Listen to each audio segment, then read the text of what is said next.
Hey guys, welcome to another vlog. Honestly, today has been such a rush. I have not stopped. What time is it? OMG, I gotta get cracking. So if you're new to my channel, my name is Sandra. I just wanted to quickly say that vlogs drop on a Monday and a Friday.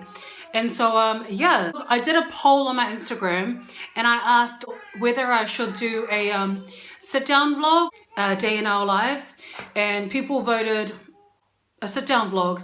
And it's so funny, because like I didn't even plan this. There's like kind of like a theme going on. Can you see it?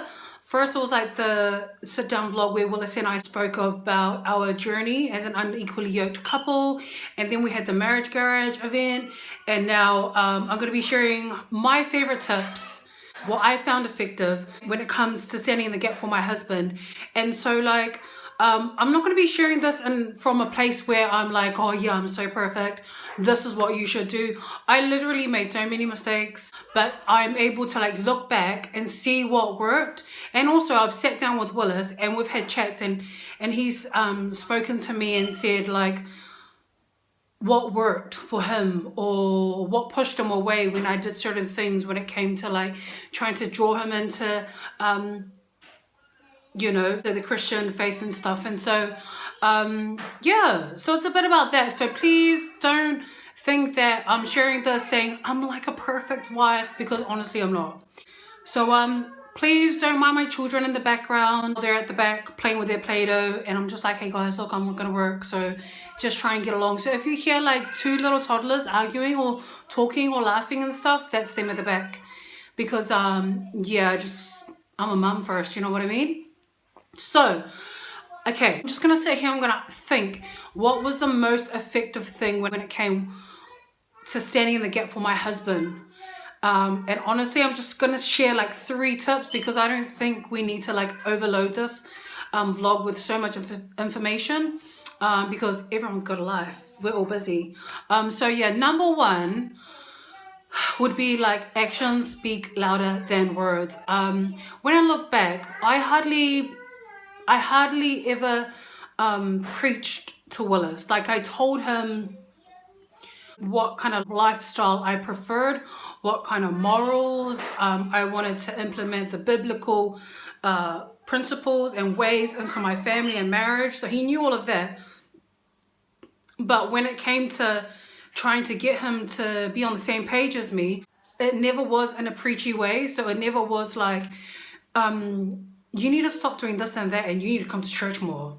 No, none of that was ever in my speech. Like, no. Like that right there is a red flag. Like, no. When it comes to talking about the subject, I always shared on how respecting Willis's journey was like a big, massive thing. Like, it was important that I respected Willis's journey because 1, like I said in my other vlog, God is not a controlling God, and I learned the hard way when it came to understanding that I could not force my lifestyle, my beliefs onto Willis. Obviously, when I'd get frustrated or like impatient, like, oh my gosh, I just want Willis to like be on the same page as me, I couldn't allow my feelings to make me force my husband, or, you know, I couldn't allow my flesh to make me manipulate my husband into joining me into the church, because that's just not how the Lord works. Like, he is not a manipulative God. He is not a forceful God. So I really needed to practice what I preached, and I really needed to apply the word to my life before I could even share that with Willis. So I found that to be really effective. Like, I found that Willis became more receptive, was a lot more open. Like, I never attacked him when it came to the decisions that he decided to make. That was like very like the total opposite to what a Christian would do and stuff. Not saying that I'm a perfect Christian. Number 2 would be making sure that I influenced Willis more than he influenced me.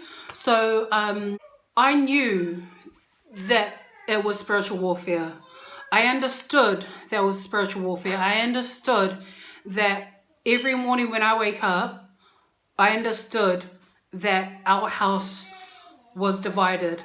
Do you know what I mean? Like, not divided as in at heart, but divided as in what path I was walking down and what path Willis was walking down. So I understood that, and I made sure that I would not compromise my faith to go along and follow Willis. I'm talking about things that I know God has pulled me away from.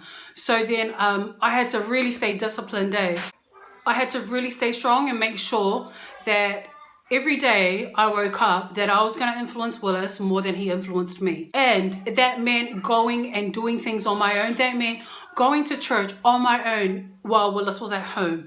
Like, I had to be consistent. That meant going to life group, even though I was exhausted, and just asking Willis to stay with the kids. That meant meeting up with my church fams and all of that. That meant like staying plugged in, staying connected, even though my husband wasn't like fully into it and stuff. We would go to church, right? And after church, oh, I love my husband so much. After church, if you don't already know, my husband would jump in the car and hide away from everyone just to avoid like small talk with any of our church fam.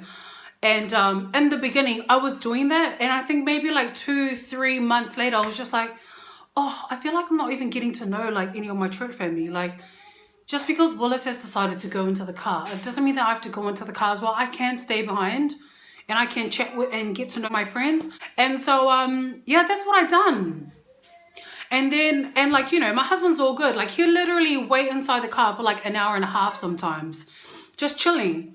And he was happy to. But again, I just allowed him to stay in the car park or the car while I continue to mingle, continue to get to know our church family and stuff. And so when I say making sure that I influence Willis more than he influenced me, I had to be conscious all these little details when it came to, you know, being an unequally yoked couple, making sure that just because Willis is not wanting to get involved, that didn't stop me from getting involved. Do you know what I mean? Like, it's a lot of those things. Like, you know, it would be so easy for me to like jump in and do what Willis is doing, but I was just like, oh gosh, I had to stay disciplined and once again make sure that I influenced him more than he influenced me. Okay, so third one. Oh, I love this one. What really made Willis see God and know God and learn more of his character is because the grace that was extended to me through Christ, I was able to extend that through to Willis. So I remember this moment, it was like the bomb. And you know, Willis and I, we are not perfect, we don't pretend to be perfect, but however, we do have like a perfect God who loves us so much. And in the ways that he shows how much he loves us is like through the grace of God. Oh my gosh, so good. This one time, like, because obviously we are, you know, we all mess up and stuff. And there was a time where Willis done something and my flesh, the world would probably turn its back on Willis or whatever. But I remember, like, man, just the grace of God just kind of like poured over me in this moment where I should have been upset, where I should have been annoyed. Like, I just was able, through the Holy Spirit, I was able to extend the grace that was shown to me. You know what I mean? And that was a time where I actually ministered to Willis. And this was not an everyday thing. Like, this was such a God appointment, like, where I said to him, like, Willis, you know, like, even though that you've done that and stuff, you know, like, I just want you to know that God still loves you, God still cares for you, and just literally just extended the grace when he least deserved it in the world's eyes, you know, in the world's eyes. But that's what blows my mind about God, Like, he does not make sense, and I love it. I love it.